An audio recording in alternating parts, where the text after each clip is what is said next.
O bir əvəzlikdir. Amma şəxs əvəzliyi deyil. Yəni ki, burada görüb burada məcbuzə qalmasın. Bunu yaddaşırsan senin. Il, el şəxs əvəzliyi deyil o. O qeyri-müəyyən əvəzlikdir. D'accord? O qeyri-müəyyən əvəzlikdir. Fikrin iki dənə, iki yerə ayırıb nu-ya bərabərdir. Bir də generalite mənası bildirir. Bunların ikisini ayrı-ayrı baxacağıq və hamısına aid nümunələrlə baxarıq. On demək qeyri-müəyyən əvəzlikdir. Cümlədə subyekt yerində olur. Yəni mübtəda dediyimiz subyekt, sujet, subject ingilis dilində, sujet fransız dilində o rolda olur. D'accord? Əslində burada il, el bura yazılmasının səbəbi, yəni bu şəxsə je, tu, il, el bunların sırasına yazılmasının səbəbi odur ki, bu da şəxs əvəzlikləri kimi cümlənin subyekti olur. D'accord? Cümlədə yəni subyekt yerində olur deyə, yəni feillə işlənir deyə bunların sırasına yazıb. Bu səbəbdən yazıb. Üçüncüsü, feillə konjugə olunanda il, el necə konjugə olunursa, o cür konjugə olunur. Yəni feillə təsrif olunur. İndi burada etq feili verir. Başqa istənilən feillə, indi başqa feil nümunələrə baxacağıq. Başqa bütün feillərlə konjugə olunanda il, el kimi konjugə olunur. Yəni bir səbəbi də buraya yazılmağının odur ki, il, el necə konjugə olunursa, o da elə konjugə olunur. D'accord? Şəxs əvəzliklərinə oxşuyur, yəni işlənməsi baxımından. Həm feillə işlənir, cümlənin subyekti olur, həm də il, el kimi konjugə olunur. D'accord? Deməli, birincisi qeyri-müəyyən əvəzlikdir. İkincisi cümlədə mübtəda rolunda olur, yəni subject rolunda olur, feillə işlənir. Üçüncüsü feillə konjugə olunanda il, el necə konjugə olunursa, o cür konjugə olunur. Dördüncüsü burada yazılan. Nunu danışıq dilində nunu əvəz eləyir. D'accord? Danışıq dilində nun əvəzliyini əvəz eləyir. Bu danışıq dilidir əlbəttə. D'accord? Nümunəyə indi gəlin burada verilən nümunəyə baxaq. Burada etq feillə nümunə verir, başqa feillərlə də nümunə göstərək. Jean et moi, Jean və mən, ikimiz yəni biz. Burada normalda nə deməliyik? Burada normalda deməliyik ki, on est enrhumé. Enrhumé qrip xəstəsi o. Qrip xəstəsi bildirlər. Ona deyirlər. On est enrhumé, yəni ki biz qripik. Normalda bu nə deməli? Jean et moi, yəni Jean və mən, biz deməlidir, düzdür? Gəlin bunu biraz sildək. Alors, nous deməlidir biz.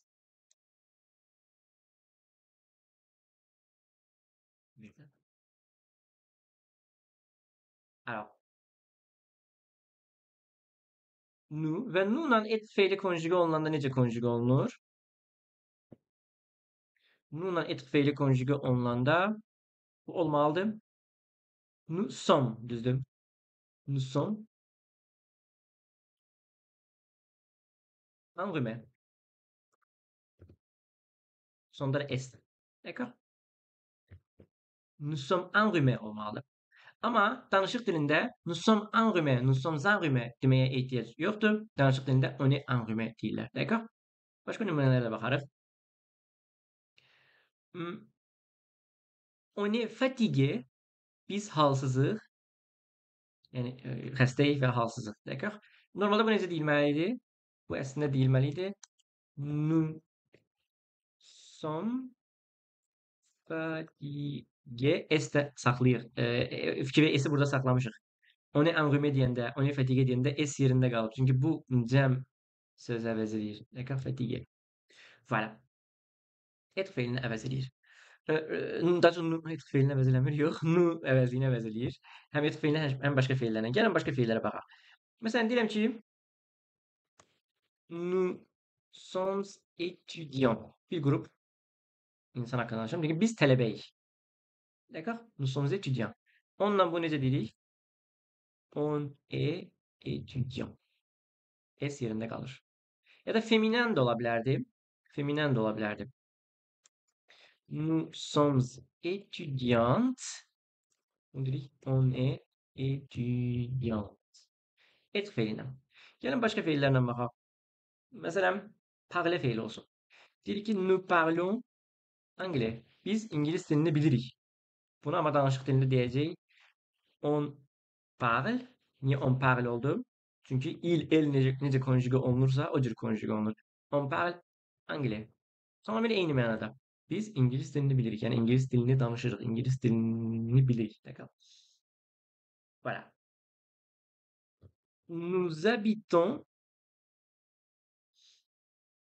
à Londres. Biz Londonda yaşayırıq. Cümlənin sonuna nöqtə qoyaq. Burada nöqtə qoyaq. Nous habitons à Londres. Biz London'da yaşayırıq deyirik. On habite. Niye habite olur? Yine dediğim gibi il, el necə konjug olunursa o cür konjug olunur. À Londres.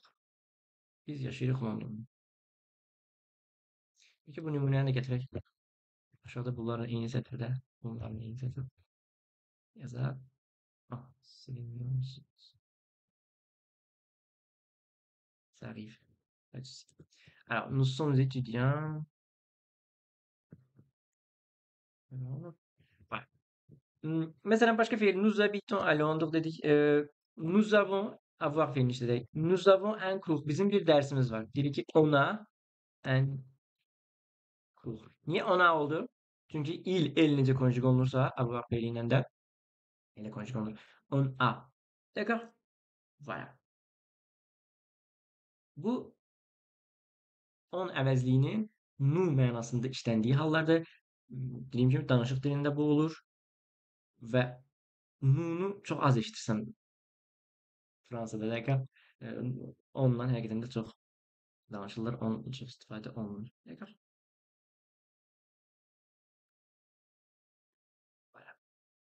Bu son étudiantı da bura əlavə elədik. İndi onun ikinci mənası əslində daha özünə xas mənası budur kimi gəlir. Çünki onun bir qeyri-müəyyən əvəzlikdir. Bu şəxs əvəzliyi deyil. Sadəcə şəxs əvəzliyi xüsusiyyətləri qəbul eləyir bu nun əvəz eləyəndə. Çünki nun əvəz edir, nun şəxs əvəzliyi nun əvəz eləyir də. Nu kimi aparır özünü. Yəni feillərlə konjug olunur, cümlənin yəni mübtədası olur və s. Amma onun ikinci bir mənası və hətta məncə birinci mənası budur. Yəni generalite bildirməkdir. Yenə də cümlənin mübtədası olur, amma generalite bildirir. Bu nə deməkdir? Bu nə deməkdir? Gəlin nümunəyə baxaq, nümunədən başa düşək. Quand on est enrhumé, nə vaxt ki deyir enrhumé olursan, fikir verin, mənanı necə başa düşürük? On est enrhumé, nə vaxt ki qrip olursan, quand nə vaxt ki deməkdir? When kimi, d'accord? When. Quand on est enrhumé, enrhumé sonunda es yoxdur. Fikir verirsiniz, ümumi danışır, hər kəs haqqında danışır. Nə vaxt ki deyir enrhumé olursan, nə vaxt ki adam enrhumé olur, yəni qrip olur, on est fatigué, halsız olursan, ümumi danışıram ha, ümumi. Hamı üçün də bu hamı üçün belədir də, ümumi danışıram. Deyirəm ki, nə vaxt ki qrip olursan, halsız olursan. Yəni adam qrip olanda halsız olur.